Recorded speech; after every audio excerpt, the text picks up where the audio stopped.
We interrupt the regularly scheduled mass programming feeds. Watchmen bring this announcement to the earth. A famine of the word of Yahuwah is found on the earth. Plagues are poured out in judgment. Important words of the Creator Yahuwah have been dismissed. Without the word, people are not living abundantly.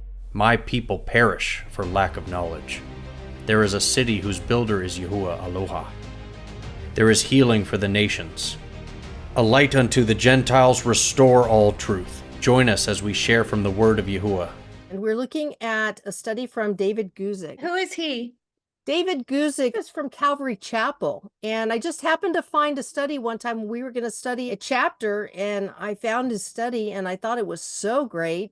He spent quite a bit of time on Genesis 1. So I think this is probably going to be a two-parter for us to get through it, but it's just so fascinating. There's so much in the very first, not only the first chapter of the first book of the scriptures, but even in the first verse. Everything's there. Everything is in the first verse. We have missed you. Shalom, everybody. Hello. Shabbat shalom. Okay, so we're going to look at this study of David Guzik's. I have edited it. I've restored it, restored name and restored words to the best of my ability and with a quick edit. So we may find some mistakes in here, but I think it'll be easier to read. And Bonnie's here with us too, yes? I am here. Awesome. So I was just saying at the bottom of this page is a scripture, Romans 1:20, and Bonnie and I spent quite a bit of time here last night. While most in the mainland were sleeping, I had the opportunity to reach out to Bonnie. We had a great study in Romans 1:20. So David Guzik says, thoughts to begin with as we study the scriptures. We come to the scriptures knowing there is an Elohim. There are many Tob, which means good, Tob and strong philosophical and logical reasons to believe in Elohim, yet the scriptures do not make elaborate arguments for the existence of Elohim. It's not about arguing whether or not he exists. It does tell us how we can know he exists. Scriptures tell us we can know Elohim exists because of what we see in the created world. And then in Psalm 19, 1-4, it says it explains the heavens declare the esteem of Elohim, and the firmament shows his handiwork. Day unto day utters speech, and night unto night reveals knowledge. There is no speech nor language where their voice is not heard. Their line has gone out through all the earth, and their words to the end of the world. Have you guys ever thought about that? What happens in the day? What gets uttered in the daytime versus night? Night, we can look up and see all the stars, and there's so much going on up there. Even Terry was sharing today this alignment of January 11. It's just a really interesting alignment. There's some chatter about 111 is a significant day. We don't know if it's a heads up for a false flag, or we don't know. It could be probably just a regular old day. But the alignment in the stars is pretty darn amazing. It's got the moon and the January sun. 11, yeah? January 11, yeah, it's amazing. I'm looking at it. You've got the moon, the sun, Mars, Mercury, Venus. Thinking Pluto was in there too. Pluto's so little. Anyway, it's a very interesting alignment. We can see at night. What do we see in the day? You see the beauty of nature in the day, like the colors of the pretty birds and the waves on the sea and the clouds, how artful they are. There's all that for a feast for our naked eye and during the daytime. Yeah, and the colors. Yeah. I've been thinking about colors lately because there's this new color out. It's the ugliest color. Y'all may have seen it. I don't know. It's like the color of a Navy warship. It's gray. It's the new color. And it's this gray, and it reminds me of death. It's just the color of death. And I read something somewhere where it has a frequency of 0. Oh my Its gosh, frequency that's is so interesting. Its frequency is 0. So it has to be significant. A friend of mine said, oh yeah, it's the color of a Navy battleship. And I'm like, exactly. That is what it is. It's like the color of death. It's a huge color. There's many new cars, tons of them. It's just weird. It's just weird. It so speaks not of the Father and something beautiful. It just doesn't, like, beautiful colors that we see and flowers and stuff. It's just the opposite. It's the color of death. And it's very popular. It's just weird that somebody would choose that. Yeah, it's really weird. So we've got the heavens declaring the esteem of Elohim, day into day, utter speech. There's that scripture that Yahushua talks about with the storm clouds. When the sky is red, you know that something is You know near. that rain is coming, but you cannot discern the signs of the times. Yeah. In the Navy term, it's the sun is red in the morning is sailor's warning. The red at night is sailor's delight. Yeah. And those would be day and to day sorts of things. So there's a warning, and yeah, it's like, well, where does the warning come from? It get the warning, but somebody's putting that warning out. So Yeah, we've had a lot of signs like coming, like with that eclipse on the 8th. I read the other day that you're going to be able to see that Pons Brooks devil comet in the daytime. During the solar eclipse, we will be able to see that. wow. That's really wild, y'all. If that's true, I read that we will be able to see it. Says there is no speech nor language where their voice is not heard. Their line has gone out through all the earth, and their words to the end of the world. Has anybody ever looked at that? Their line has gone out. Their line. I wonder what that means. Through all the earth has gone out their line. Well, the stars travel in a line, don't they? You know, they go That's from. so true. That's so true. In our perspective, at least, anyway. I'm sure they go in a circle around something somehow, but from our perspective, they go from the east to the west. So it's a line across the sky from our perspective. Right. And it says a cord used of a plummet line, a measuring cord. It says the use which St. Paul makes of these words is as natural as striking. But I say, have they not heard? Yes, truly, their sound went into all the earth, and their words to the ends of the world. The march of truth has always been compared to the spread of light. Their admirable structure made with great exactness, and as it were by rule or line, as the word ka here used generally signifies, or their lines, the singular number being put for the plural, that is, their writing made up of several lines. Their writing. The very same word is taken in Isaiah 28:10. For precept must be on precept, precept on precept, line on line, line on line, here a little and there a little. Their line in this sense is gone out, is spread abroad through all the earth so as to be seen and read by all the inhabitants of it. And their words, their magnificent appearance, their exquisite order, their regular course, like Bonnie was talking about, and their significant actions and operations, by which they declare their author no less intelligibly than men make known their minds by their words. We were watching a video recently. He was talking about the sign of Jupiter being in the woman's womb for 9 months. You guys remember that? Yeah, that was the Revelation 12 sign, wasn't it? Yeah, it was that 11:11 channel. 11:11. That's weird, isn't it? We were just talking about that. Yep, we were talking about 1:11, and this Yeah. is 11:11. He's got some great videos. Anyway, he was talking about this sign, the sign in the heavens. I was excited to hear about his perspective on it because some people don't believe that is the Revelation 12 sign. Oh, it has to be. But he did, yeah. And a total solar eclipse with that sign just a month afterwards, that's got to be significant. I mean, that has to be those two things happening in 2017. That has to be. Yeah. Will put a link to his video in the description of this video, but he was talking about 7 years later, we're at that point now. We will be there. We will be there in September. We'll be back at that point. Anyway, this is what Bonnie and I were looking at last night. Romans 1:20 also explains, for since the creation of the world, his invisible attributes are clearly seen, being understood by the things that are made, even his eternal power. And this is the word Godhead in the King James, but in the Aramaic, the Peshitta, it is Aloha head. And I thought this was like a reference to the Trinity, but it's not. It's manifested deity, the revelation of Aloha, his attributes, which reveals himself for people to know so that they are without excuse. And it's only used one time in Romans 1:20. And then that, when we looked at the Aramaic, was defense of the Ruach, so that they are without defense of the Ruach. And it's interesting because the way it's worded in the Aramaic, and I think also in the Greek, is it begins with invisible, unseen, the secret, and the Messianic Aleph Tav interlinear translation calls it the occult. Yeah, this was just incredible because it starts with this word invisible, which in the Messianic Aleph Tav is the occult. In the Aramaic scripture that Terry and Bonnie have on their ISA, it's the secret.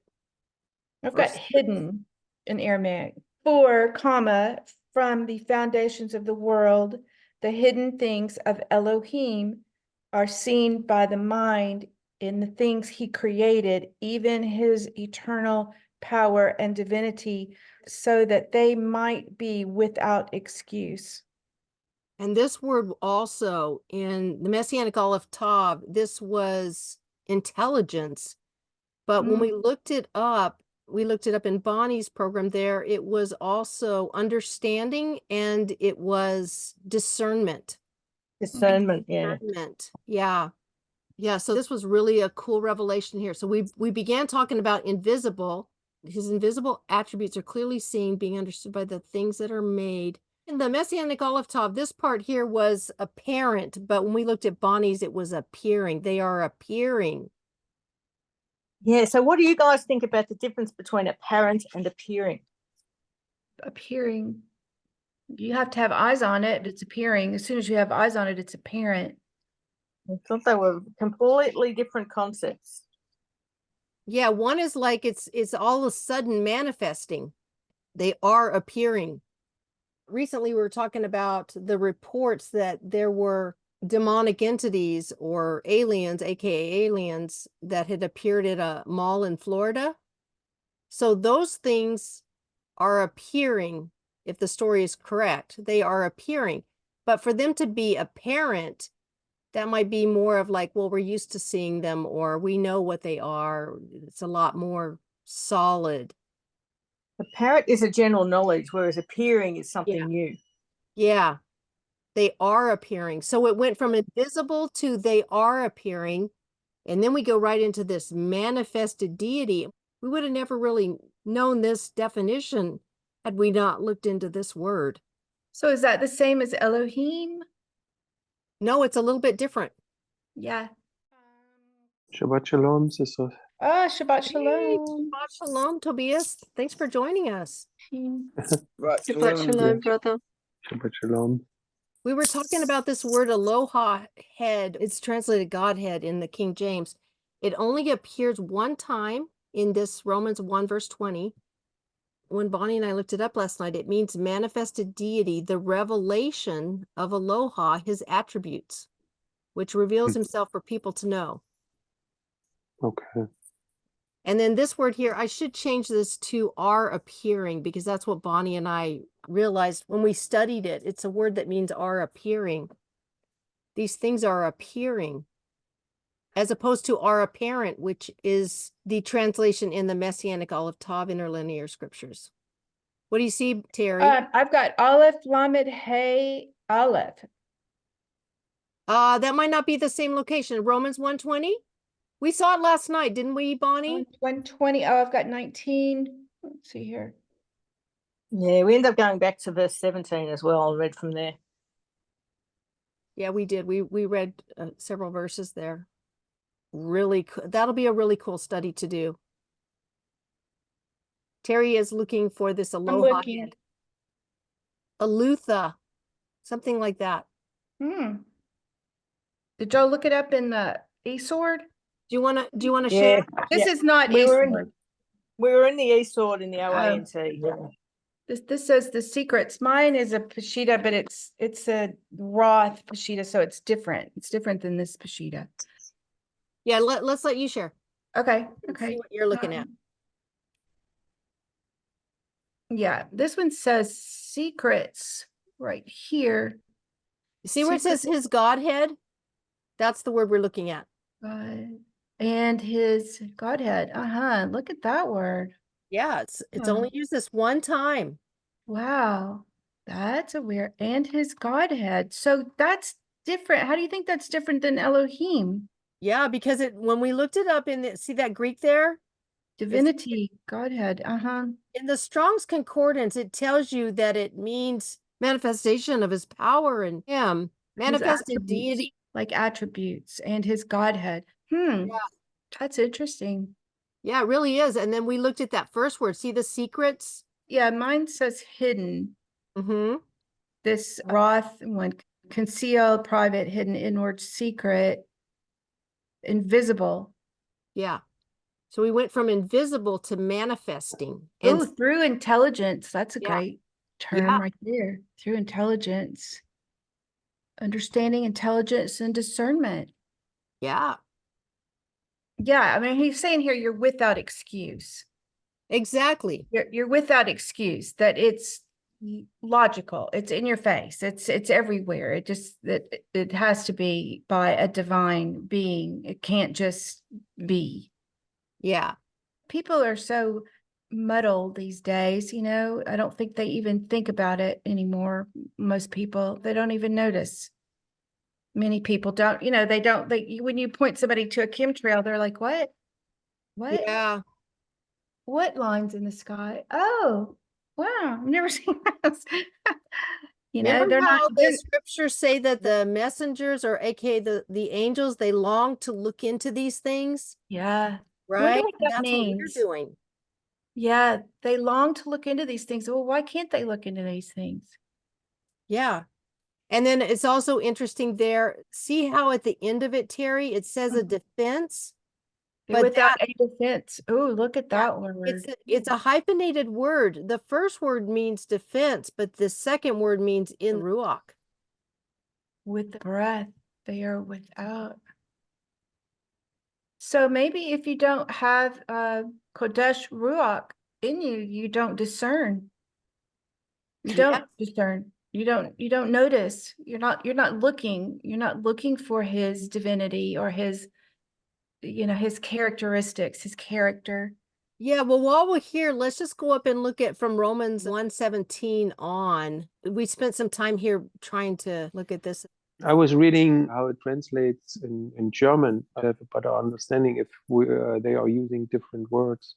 I think the sense of this verse, when I translate it from German into English, is that we see Elohim's invisible being, which is his everlasting power and Gottheit. Gottheit means actually divine being, so that you realize on his works, meaning the creation of the world, in a way that see means the others which don't see it have no excuse.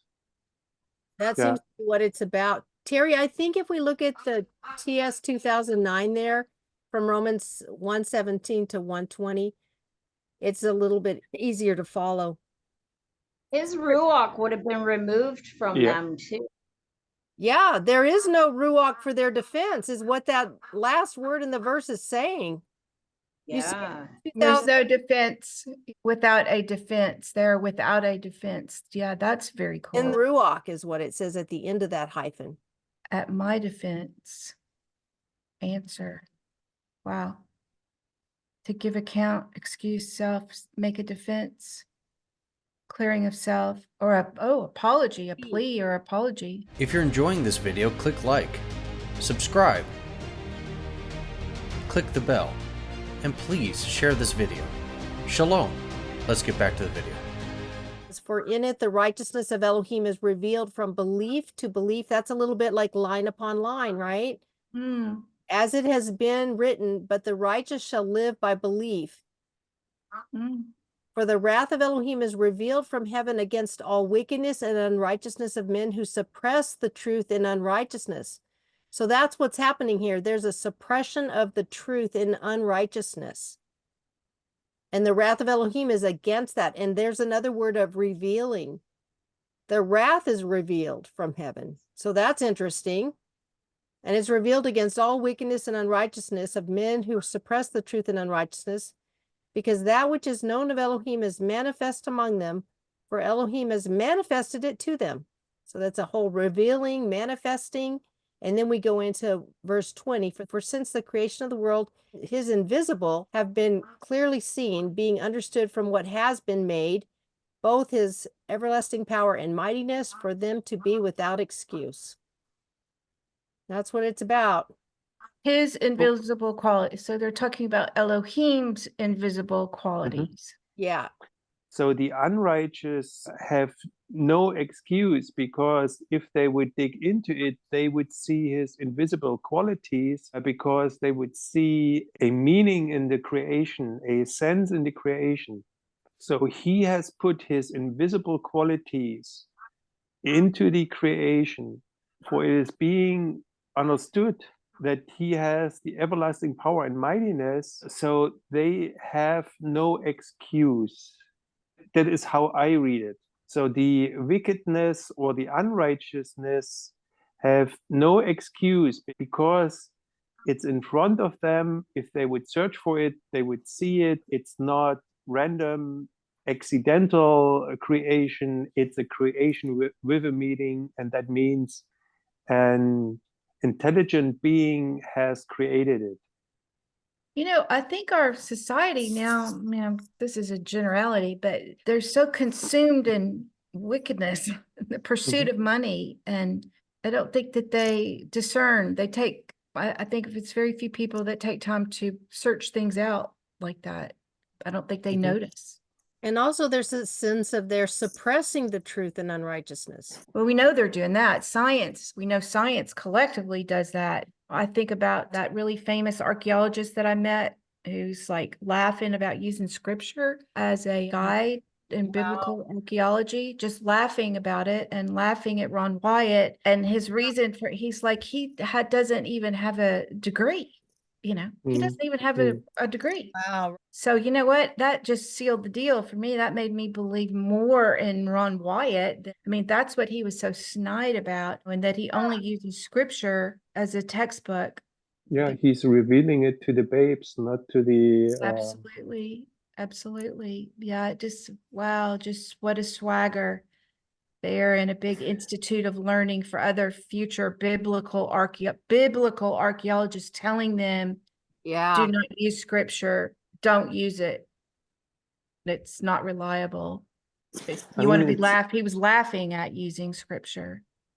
Yeah, I think it's interesting how so many people who have achieved something in their life and have studied things in science at a certain point become very arrogant about it.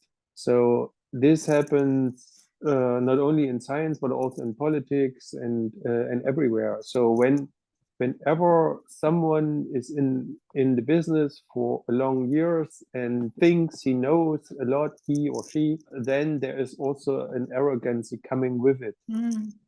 And that arrogancy is making them not able to see or to learn beyond or question. It's like they've given themselves over. Did anybody ever see Expelled? See what? The movie. It's called Expelled. Expelled? And it's with that a Jewish guy with a really funny voice. Anyways, he does like an investigative journey in the whole like scientists getting grants and the whole 9 yards, and how they get expelled. Like if they try to account any type of scientific research to the Bible, to the biblical account, they'll lose their grants. It's an old movie too. I went and seen it at the theater when I first got saved. Wow. But it's worth a watch just to see how much of a box they've been put in as far as forcing them to not rely on the Bible whatsoever. There's so much science that's getting missed and hidden away and blocked from us because of it. And some fantastic minds that Yahuwah has created. Like think about all the ones that he's gifted with those skills that aren't allowed to use them. They get expelled. In this verse, it's saying his invisible qualities have been clearly seen. So you've got invisible and seen, have been clearly seen. When you look at just think about an eclipse. What's the likelihood that the moon would completely exactly occlude the sun? Exact. It's so exact. It fits right over the sun exactly. If we were a little bit ahead, we'd be burned up a little bit back. It's clearly seen. This is not like a little bit seen. 2011, guys, I found it. Expelled. I found it. Yeah, Ben Stein. No intelligence allowed.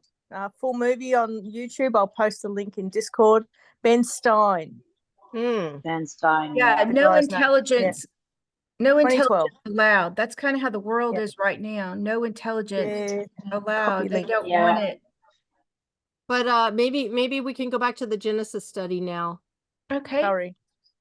Oh no, I just meant so I can I'll share screen and go back. All right, so it says this is an example of the teleological argument for the existence of Elohim. It is the understanding that there must be a purposeful intelligence that created this world, because the world shows both purpose and intelligence. In the view of many, including the author, this argument from purpose and design remains unanswered by the atheist or the agnostic. It says we come to the scriptures believing it is the place where Elohim has spoken to man perfectly and comprehensively. We believe what is written in 2 Timothy 3:16 and 17. All scripture is given by inspiration of Elohim and is profitable for doctrine, for reproof, for correction, for instruction in righteousness, that the man of Elohim may be complete, thoroughly equipped for every Tob work. We can study Elohim, but we can't put him under a microscope or test him in a laboratory. We can only confidently know about him what he chooses to reveal to us. We're also confident that what he chooses to tell us is profitable and useful for us. We believe the scriptures must be understood literally, that is, as straightforward and true according to its literary context. The scriptures are much more than a book. It is a library of books, and books written in different literary forms. Some portions of the scriptures give a historical account, others are poetic, some are prophetic. We must understand the scriptures literally according to its literary context. For example, when David wrote in Psalm 6:6, all night I make my bed swim, I drench my couch with tears. He's using a poetic literary form. We understand he didn't literally cry so much that he flooded his room and set his bed afloat. Psalm 119, verse 128 says, therefore all your precepts concerning all things I consider to be right. With great confidence, the psalmist proclaimed the inerrancy of Elohim's word. It was right, not wrong, and it was right concerning all things. When the scriptures give us history, it is right and true. The events actually happened as described. When the scriptures give us poetry, it is right and true. The feeling and experiences were real for the writer and ring true to human experience. When the scriptures give us prophecy, it is right and true. The events described will come to pass just as it is written. When the scriptures give us instruction, it is right and true. It truly does tell us the will of Elohim and the best way of life. When the scriptures tell us of Elohim, it is right and true. It reveals to us what the nature and heart and mind of Elohim are, as much as we can comprehend. If we don't approach the scriptures this way, then we can only come to it with how we feel about the text. And we decide what is true or false about the text, making ourselves greater than the text itself. We become our own deity. Though the teachings of Scripture have many applications, they only have one true interpretation. Sometimes the interpretation is easy to discern and sometimes not. But Elohim meant something with the text revealed to mankind. He meant to tell us what he told us. The only proper way to interpret Genesis 1 is not to interpret it at all. That is, we accept the fact that it was meant to say exactly what it says. We believe the scriptures are not a book of science, yet where it touches science, it speaks the truth. After all, if the scriptures are false in regard to science or other things that we can prove, then we cannot regard it as reliable in regard to spiritual matters that we cannot objectively prove. And then he talks about the consistency and reliability and veracity of the scriptures. We come to the scriptures knowing the copies we have in our hands are reliable duplicates, though not perfect duplicates, of the exact writings which Elohim perfectly inspired. We can know this about the Tanakh, aka the Old Testament, by seeing the incredible care and reliability of the ancient Jewish scribes demonstrated by the Dead Sea Scroll discoveries. It took many decades to roll those out, didn't it? We can know this about the New Testament, aka the Brit Hadashah, by knowing that because of earlier manuscripts and a greater number of ancient manuscripts, the New Testament is by far the most reliable and exhaustively cross-checked ancient document we possess. Really, no more than 1,000th of the New Testament text is in question. Did you guys know that? What No, was I that didn't. statement? No more than 1,000th of the New Testament text is in question. Wow.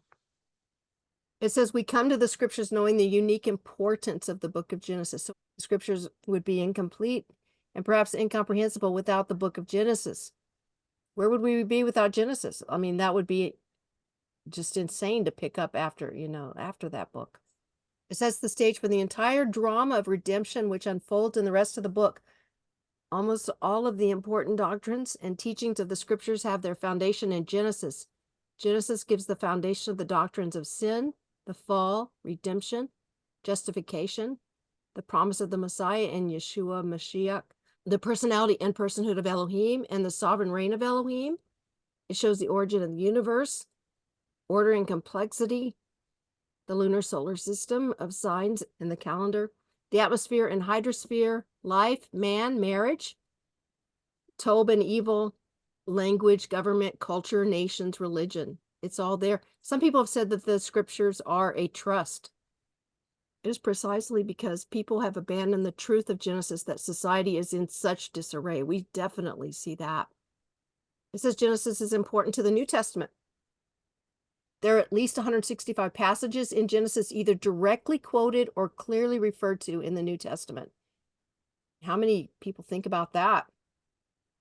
Many of these are quoted more than once, so there are at least 200 quotations or allusions to Genesis in the New Testament. In John 5, Yeshua spoke of the importance of believing what Moshe wrote. For if you believed Moshe, you would believe me, for he wrote about me. If you do not believe his writings, how will you believe my words? We can't truthfully and consistently say we believe in Yeshua if we don't believe in the book of Genesis. Well, there's a thought. This is deep stuff, isn't it? Yeah, it's really deep. Yeah. Echad, they're one. Yeah. What did they say? The New Testament concealed, the New Testament is the Old Testament revealed. Martin Luther wrote, I beg and trustworthily warn every pious believer not to stumble at the simplicity of the language and stories that will often meet him there in Genesis. He should not doubt that, however simple they may seem, these are the very words, works, judgments, and deeds of the high majesty, power, and wisdom of Elohim. And according to the New Testament, Moshe wrote the book of Genesis. We can surmise that he did this with help from actual written records from the past Elohim had preserved. So that is his assumption. That was a new thought for me, that Moshe was writing these from documents that he had already read, maybe in the palace in Egypt. I was just under the understanding that Yahuwah was giving it to Moshe to write, which may be the case. If we believe the Jubilees accounts and the Levites were not part of the slavery, they probably would have had writings. Yeah. Mm-hmm. Very well. Very much could have. Just a point. Yeah. He has some scriptures here, just little verses like this is the genealogy of Noah, for instance. And so he's saying that this is an indicator of where these records begin and end. They're all little individual verses. This is the genealogy of Adam, for instance. In these passages, phrases such as this is the history, this is the book, and this is the genealogy may indicate the start or end of the records Moses collected. Thus, it is probable that the book of Genesis was written originally by actual eyewitnesses of the events reported therein. So they wrote books, and then Moshe had access to those books. The first 5 days of creation, the philosophical importance of knowing Elohim as creator, and that should be a capital C in my opinion. If everything around us, including ourselves, is the result of random, meaningless occurrences apart from the work of creating Elohim, then it says something about who I am and where I and the whole universe are going. If that is the case, then the only dignity or honor we bestow upon men is pure sentimentality, because we don't have any more significance than an amoeba. And there's no greater law in the universe than survival of the fittest.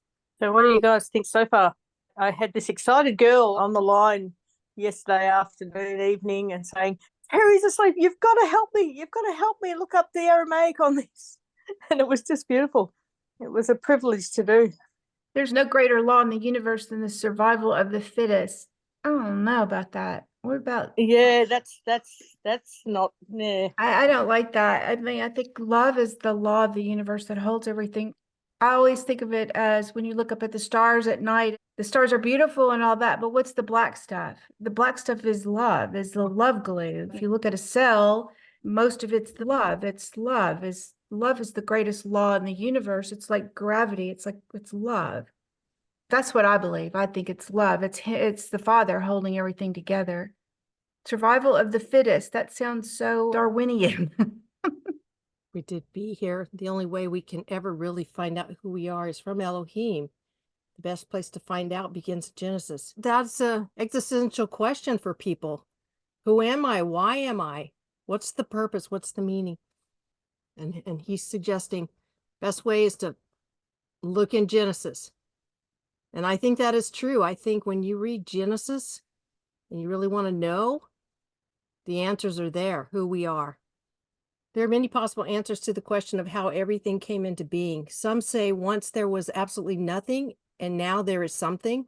Others, including the scriptures, say before there was anything created, there was a personal being. This is a fascinating little quote here. I think you guys will like it.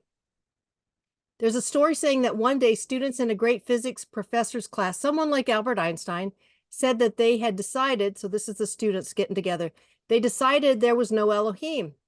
The professor asked them how much of all the knowledge in the world they had among themselves collectively as a class. The students discussed it for a while and decided they had 5% of all human knowledge among themselves. The professor thought their estimate was a little generous, but he asked them, is it possible Elohim exists in the 95% you don't know? Isn't that awesome? I thought that was a great quote.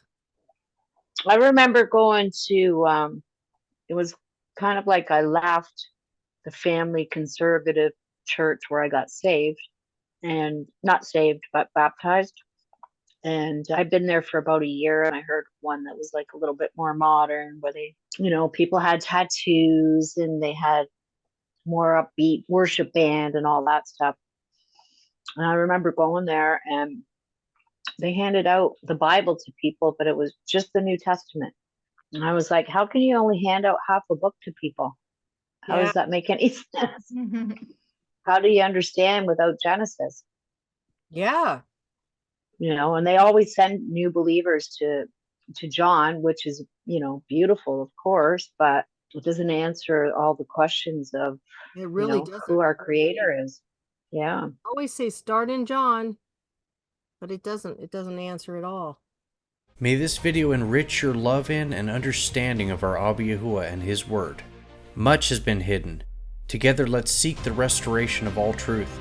A Light Unto the Gentiles channel invites you to join the Hebrew Restoration and Code Searching team. Please email us at alightuntothe@gmail.com to let us know of your interest. Looking for fellowship? We invite you to join our Facebook group, Code Searching Hebrews.